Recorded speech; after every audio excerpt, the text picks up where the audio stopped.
Welcome to Communicast, a communication skills podcast. I'm Scott D'Amico, president of Communispond.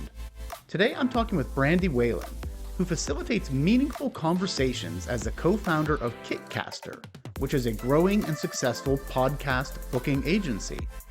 Check out the episode to hear Brandy's insights around storytelling, empathy, and getting called out by her teenager for not really listening. I hope you enjoy. Brandy, thank you so much for joining me today. Thanks for having me, Scott. I'm really excited to have a conversation with you. Yes, I am looking forward to this as well, especially with your very interesting background and how relevant it is to what we are doing today. So maybe to kick us off, just tell me a little bit about yourself, your career journey, and what you're working on today.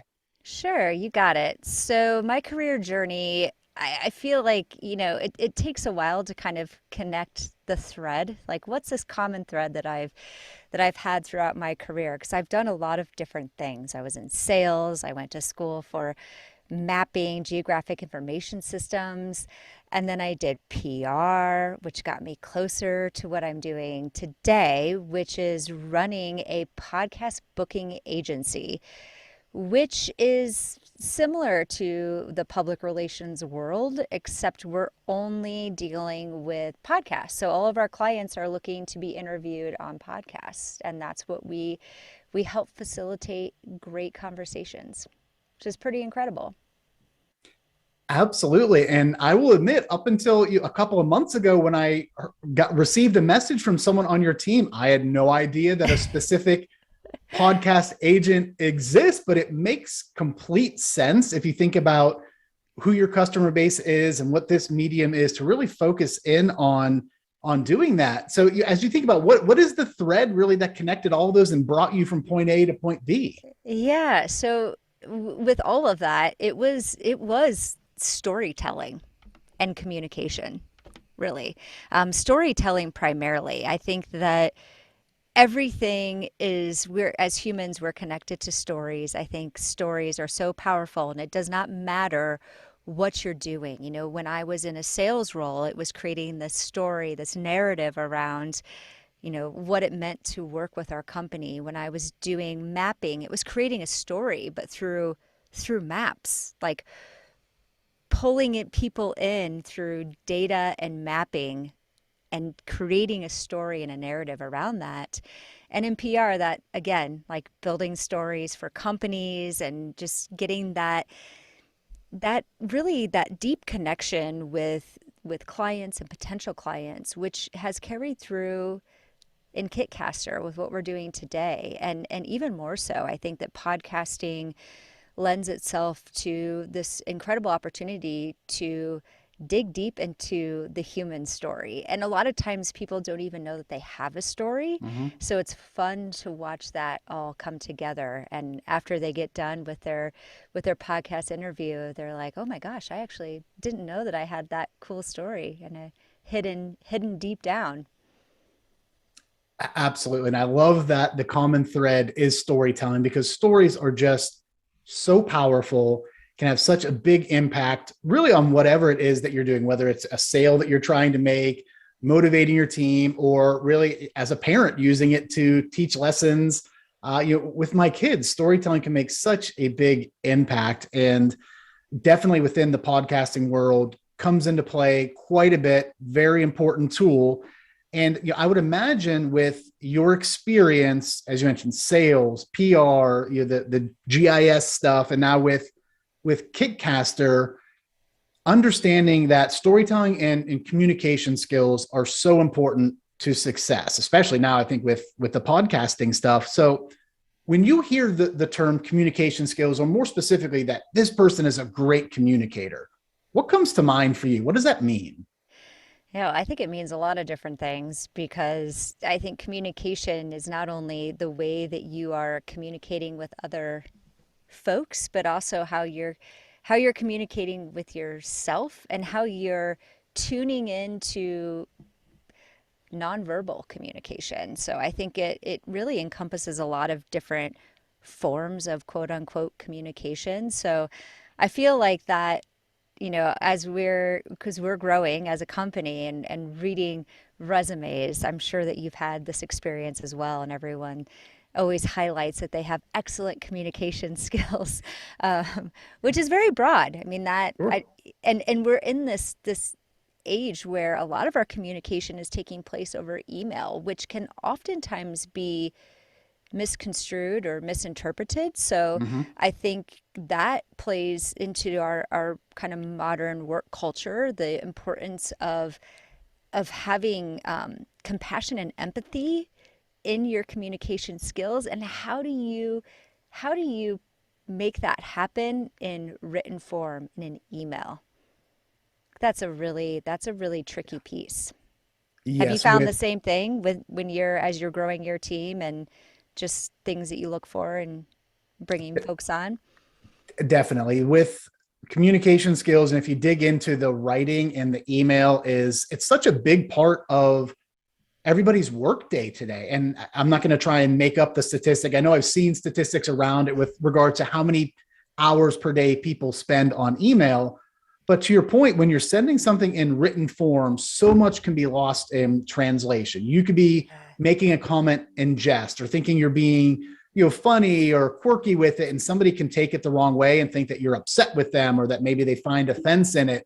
So communication in general, it's important to be very clear with your intent, to think about your audience, and before any message is conveyed, whether you're speaking it, writing it, is to understand the audience and how they may perceive it and their reaction and try to tailor and adjust. So yes, we work with our clients a lot on a wide variety of communication skills, the writing skills becoming more and more prevalent because of, as you mentioned, so much communication is happening through email today.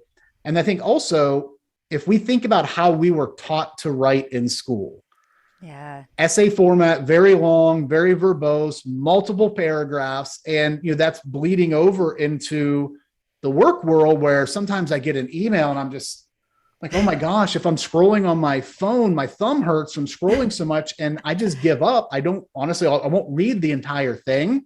So it's understanding how to be clear, how to be concise with those communications so that you can achieve the desired result, whether it's to inform or persuade, whatever it may be. Really thinking about those communications. And a lot of times what I'll do, and I encourage my team, is if you're working on an email and you think it's a little too long, send it to yourself first. Mm-hmm. How does it look in your reading pane? How does it look on your phone? If you're doing a lot of scrolling, you need to cut it down and refocus the message. 100%. And it's interesting, Scott, because we've got all these different forms of communicating and they each require a separate technique, Mm-hmm. really. And I've noticed too, because there's that fine line between like the novel email and then I call it the text message email, which is maybe 3 words. Mm-hmm. And that oftentimes can go the opposite direction where maybe it sends off some alarms that you're like, oh, this person's unhappy. They're very short. Where, maybe they're just treating it as a quick message. They're busy. They're trying to respond as quick as they can, and it's there's this midpoint that's acceptable. Yeah, it is. It's about being aware for the different mediums as to what is considered the norm, so to speak, and what's okay. And sometimes we see the text messaging language bleeding over into corporate emails, which can cause a lot of issues, especially if those messages are going out to clients or into the public, which you may not want to have. They're not quite as polished, not quite as formal, and then vice versa. And I know I'm guilty of this when I text message. It's muscle memory. I double tap the space bar. And so all my texts always have a period at the end of them. And I could just be saying thanks. And there's a period. And I'm like, God, he was kind of short with me. Is he upset about something? So it is. Yes. It's about having that awareness around what are the kind of the socially accepted norms with the different communication channel that you're using. Yeah, and then to be on the receiving end of communication, in our what we do at Kitcaster, we're emailing podcast hosts all the time and trying to facilitate a conversation. We're selling a conversation, a really great one. Um, and sometimes the communication you receive, I think, it can affect you. Just being the recipient of however your communication style is, and then how we interpret it on the other Hmm. side. So I always encourage our team to, anytime that they get an email that maybe just hits them in the wrong place, like just walk away from it, let it sit there. It doesn't need anything right now. Get yourself in a better place so that that's not affecting you, because that communication can ruin somebody's day and really sink your productivity too. Absolutely. Yes. Often a good suggestion not to respond to something in the spur of the moment when you're upset, the emotions are running high, whatever it may be. Somebody may have just rubbed you the wrong way with their message, or maybe it was truly offensive or mean as to what they communicated back. But that's a great point. Step away, let it sit. Sometimes it doesn't even garner, or it's not worth a response. Or Yep. simply thinking about, how do I respond to this in the best way? And then also to learn from it. Okay, I received this message. Maybe it was intentional or not, but it did rub me the wrong way. So I need to learn from that communication, understand, okay, am I doing that to other people? And I will say your folks have been great when the communications I've received from them. Hence Great. the conversation we're having. And I've had some of your clients on the show and have them scheduled upcoming. So no, it's been kudos to your team. Thanks, Scott. I Yeah. appreciate that. So if you think about throughout, kind of your experience, business leader, entrepreneur, in the podcast space, around the skills that are mission critical today. You've hit on a couple of things around storytelling and just broad communication. But what would you think if you had to say, here are the two or three big things that, from your perspective, you're seeing are most critical when it comes to people and their communication skills today? Yeah, well, I think especially in this current environment that we are in, which is slowly getting to be more in person, and we're able to gather and maybe come back to an office space. But I feel like the last 2 years has disrupted the way that we'll probably continue to work forever. Mm-hmm. And so, given that a lot of our communication is, it has already been heavy email based, but I think the two big things that are important for anyone in a communication, well, communication is a part of everyone's role, but just having, I mentioned this before, but empathy and compassion. Because, I think a lot of people are, struggling. Mm-hmm. They're at home, they've gone through maybe a rough patch. There's just, people are stressed, and just having some empathy and compassion around communication, I think is the biggest key thing, to the key takeaway right now in this current environment. Absolutely. I think I saw something recently. It was Microsoft's CEO, in essence, saying empathy and caring is the new currency.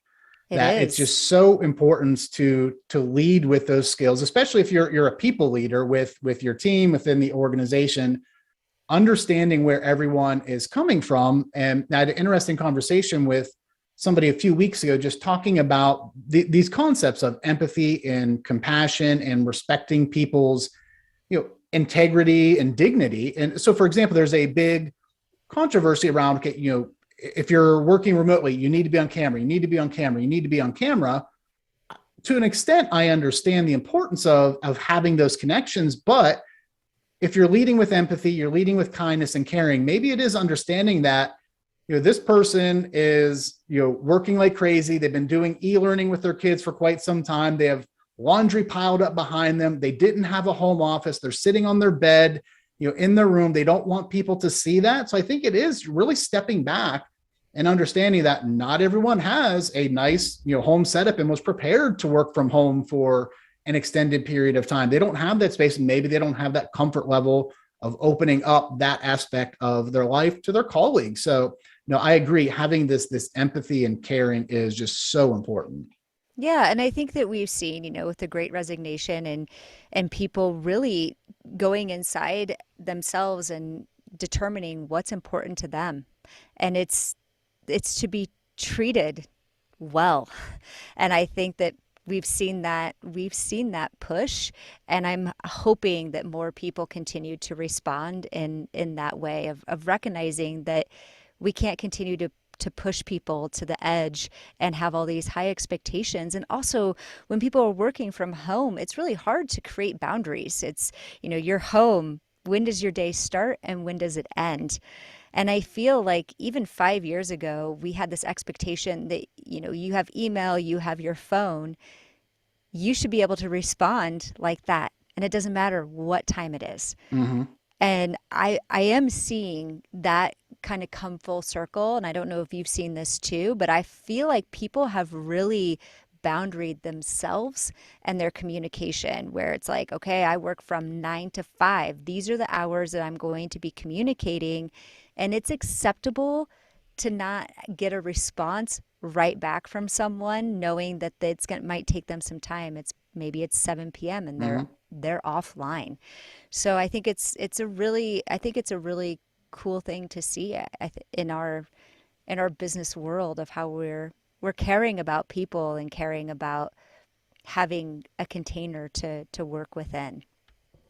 Yeah, and I've even seen there's been other countries where I believe they've banned it, where you're legally not allowed to reach out to employees after work hours. And for me, I think a lot of it stems from not necessarily employees not wanting to do it or not wanting to communicate or being lazy or anything like that. From my experience, what I've found, especially when I worked for larger organizations, was that oftentimes the demands for things late at night, after hours, they weren't necessary. They were all Yeah. things that could have waited until the next morning or till when I was available, whatever it may be. So you get these requests simply because somebody else wanted it on their timetable, or maybe they thought it was an urgent priority where you needed to interrupt dinner or to miss this kid's event, whatever it may be. But 99% of the time, it wasn't that urgent. So I think people are reacting to that. And hopefully, what we'll see is leaders start to recognize that as, okay, what truly is important? What needs response now versus things that ultimately can wait, and to create, the appropriate balance, blend, whatever you want to call it, between work at home, which I agree has gotten even more challenging working from home for people who historically haven't worked from home. I've been doing this for over a decade, so it's been nothing new for me. But for folks that haven't had that didn't necessarily have a work laptop at home, they maybe didn't have a company issued cell phone or phone, now have all those things provided to them. It's been an interesting adjustment.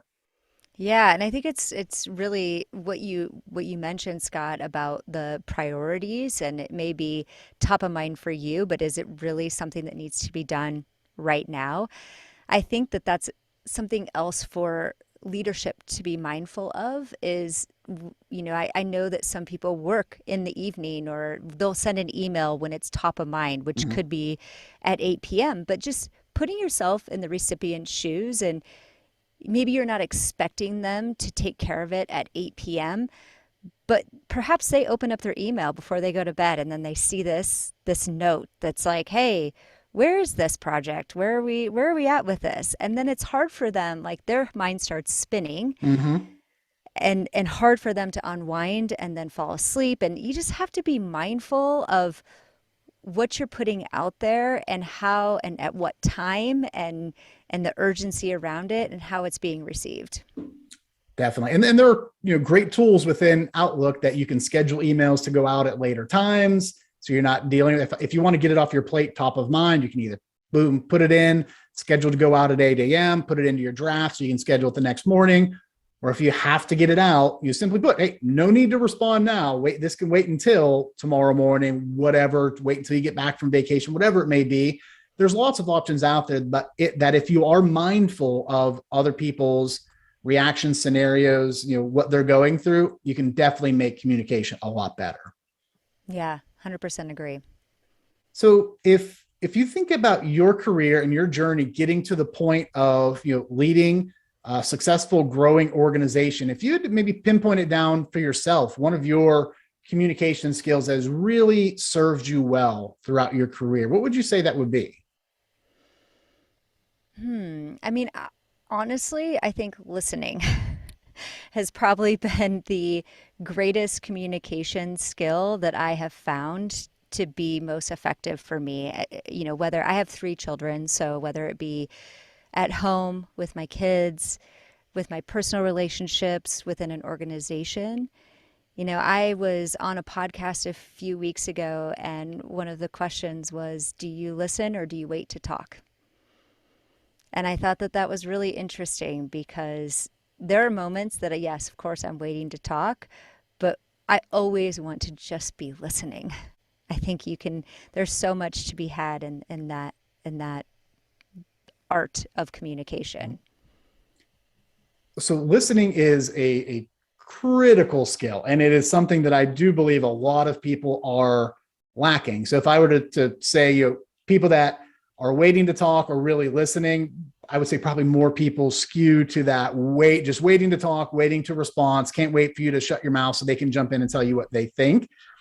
Just like with most things, it's a skill. It can be practiced. It can be learned.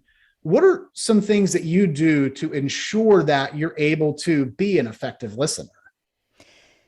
Well, I think that a lot of times, and I've seen this happen, but we're always doing multiple things. I do not believe in multitasking. If I am on a meeting, I'm on a meeting and I'm listening. And we've all seen it. We're on Zoom calls. We can tell when somebody's side typing or looking at their phone or doing something else. They're not present. So I shut down all my distractions.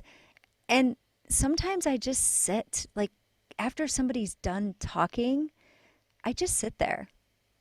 I think we have this knee-jerk reaction to want to fill space all the time. But if you just sit there, and yes, it might be uncomfortable for a couple seconds, but it's also beautiful. And often you get to that kind of next layer when you just sit there for a moment in uncomfortable silence and then let that person continue to flesh out some thoughts and ideas. I love that. I talk about that quite frequently. The power of the pause. The pause is great when you're a presenter to use pausing, but when you're on the receiving end and listening, just pausing and giving a few seconds of silence makes a huge impact in a number of areas. One that you hit on that a lot of people don't think about is sometimes if someone finishes a thought and you just pause for a couple of seconds, they may continue on. And they could either be working things out. If you're in a client meeting or a sales meeting, sometimes they may just continue on and give you additional valuable information. So it is great to let people continue to talk, because oftentimes people will stop because they know that the other person is just waiting. You're almost like inching forward, jumping out of your seat because you're so excited to say something, but you're showing the restraint, taking a couple seconds to pause. Then it also allows your brain simply to process what you've heard and then come up with an appropriate, thoughtful response to what the person just said. And then the signal that it sends, when you stop talking and I just sit there for a couple of seconds, it signals that I was listening. I wasn't just swirling in my brain what I'm going to say next. And that really helps to build trust and take relationships to the next level when somebody knows that you really are listening. So great tips on using the pause. And as you mentioned, create an environment for listening. It's hard to listen and it would be challenging, right? If we're having this conversation and I just see email after email after email popping up in the bottom of my screen, or if there's text messages, my phone's vibrates, my phone shut off, my email is completely shut down, my communicator is set to do not disturb, my office door is closed, everyone at home knows that I'm in an important meeting, so please don't come to the door, don't ask things. There's just all these little things that you can do that create the environment for listening. And then skills, as you mentioned, just practice giving it a couple of seconds when somebody speaks before you respond. And it will be uncomfortable, especially at first.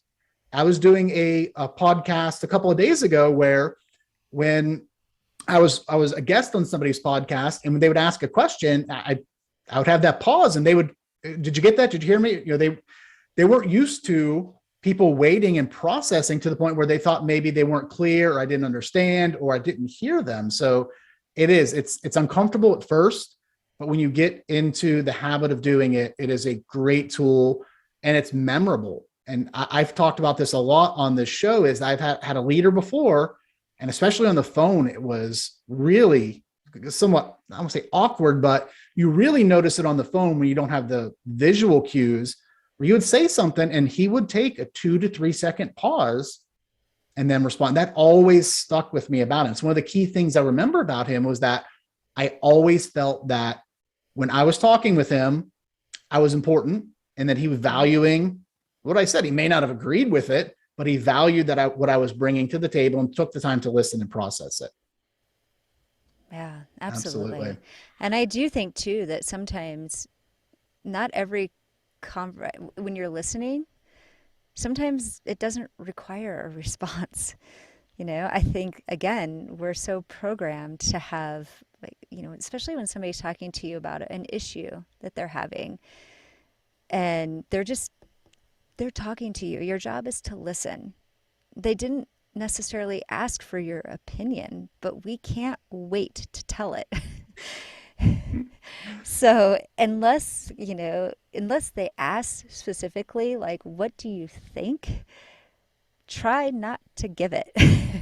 Just listen, because that's really all most people want is to be heard. And for them to process whatever's happening, oftentimes they just need to say it out loud. When you really are listening, you'll be able to pick up on those cues. You could tell whether it's from the tone of their voice, their word choice, if you're with them or on video, the body language. A lot of times you can tell if somebody is looking for a discussion, if they're looking for feedback, if they are honestly just looking to vent. Sometimes people just need to get it out. And in those scenarios, the worst thing you can do is immediately come back and provide your thoughts or your opinions on it if that's not really what they were looking for. So listening just plays such a big part in all aspects of communication. Yeah, absolutely. So who has been somebody that has influenced your communication style, and what did you take from them?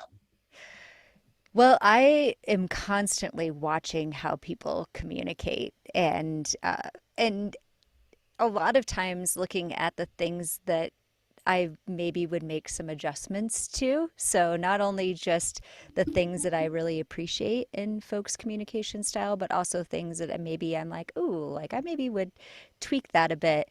But in my life, I really love Thich Nhat Hanh, and I think just The Art of Communication is one of the best books that you could possibly read. And it goes back to this idea of just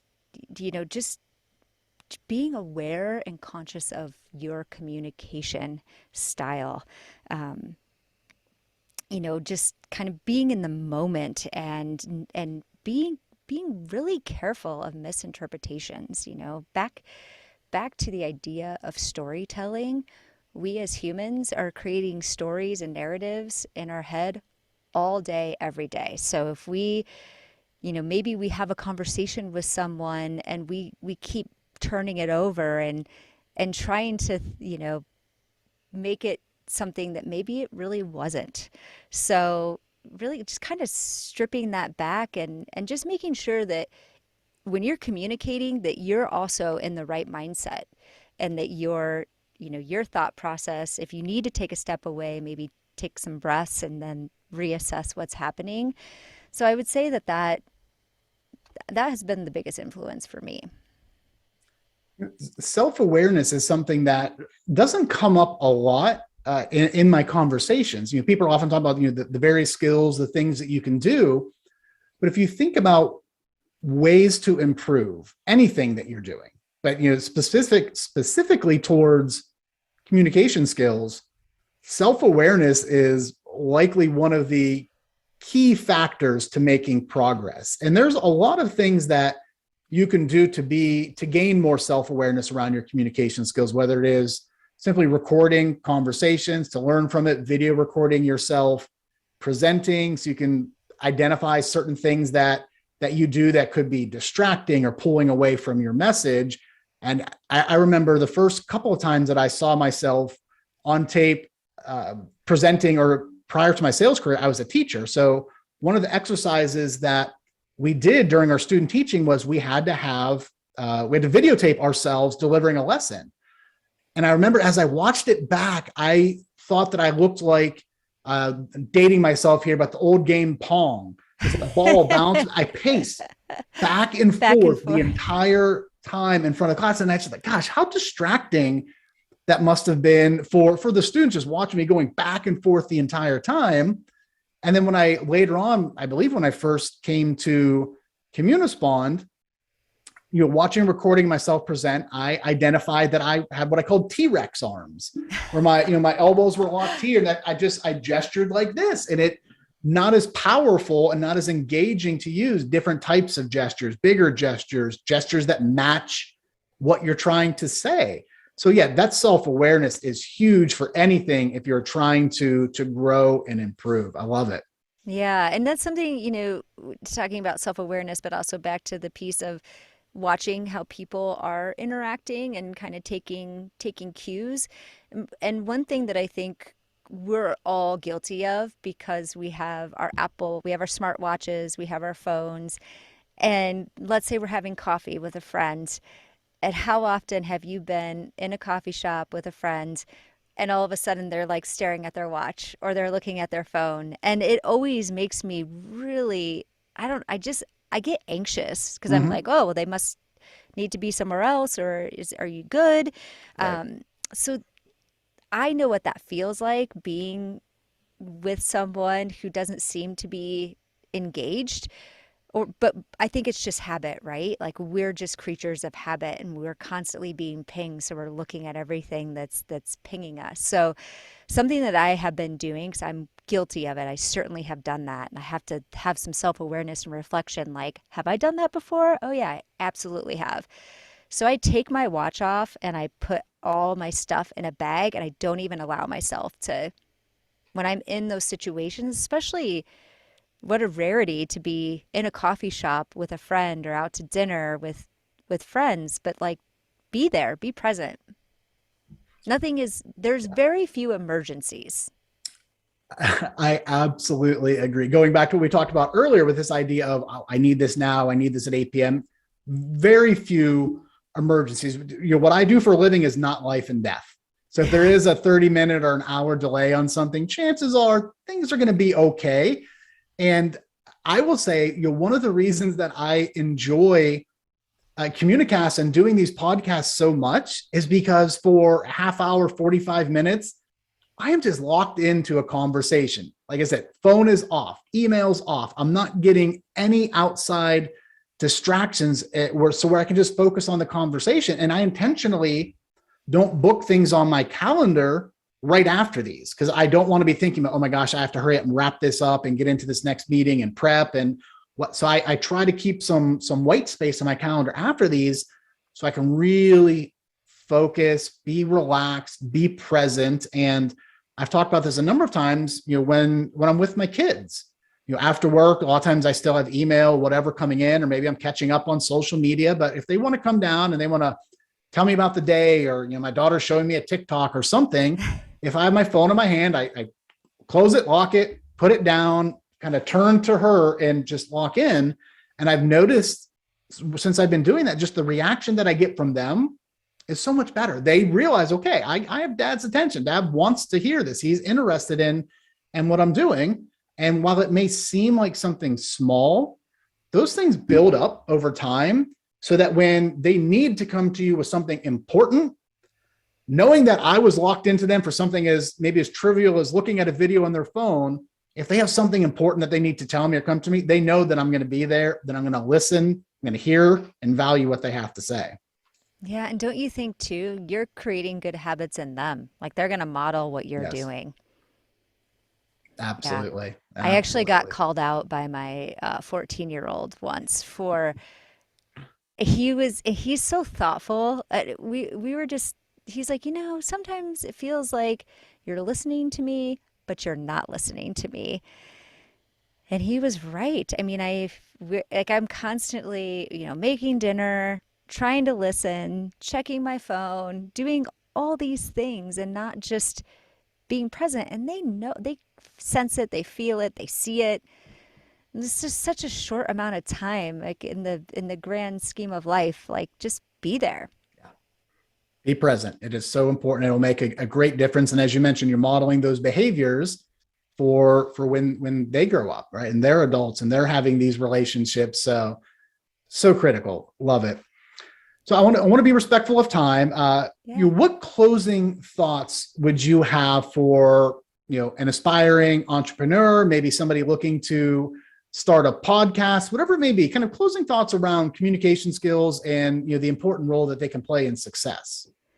Yeah, well, the communication skills are the number one most important thing that you can have in any career. And my biggest piece of advice is to think about it every morning when you wake up. Think about how you're going to move through the day.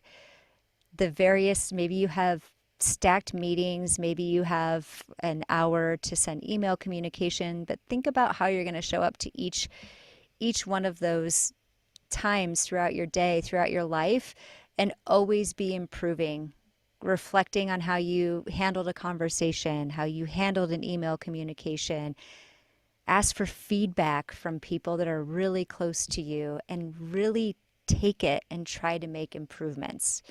It is one thing that I think we can all continue to fine tune and work on and be open to changing and fine tuning and sponge it all in. That is fantastic, because I will say communication truly is the foundation of everything that we do all day, every day. But to your point, I think very few people give it much thought because it's just something that we naturally do. But if you take that time, step back, think about each opportunity that you have to communicate with somebody. How can I improve? How can I maybe make this a little bit better? What could I have done differently? That's how you will grow, and you will see those investments that you make in your communication skills return dividends all throughout your career. Yeah, absolutely. Perfect. Thank you, Scott. Brandy, thank you so much for joining me today. Really enjoyed the conversation. Hope you have a great day. Likewise. A special thanks again to my guest, Brandy Whalen. I think Brandy really nailed it when she said that communication skills are the number one most important thing you can have in any career. Spot on advice. If you're thinking about your career and how to make progress, focus in on those communication skills. If you haven't done so already, please be sure to subscribe to Communicast so that you can be notified of new episodes. Thanks, and have a great day.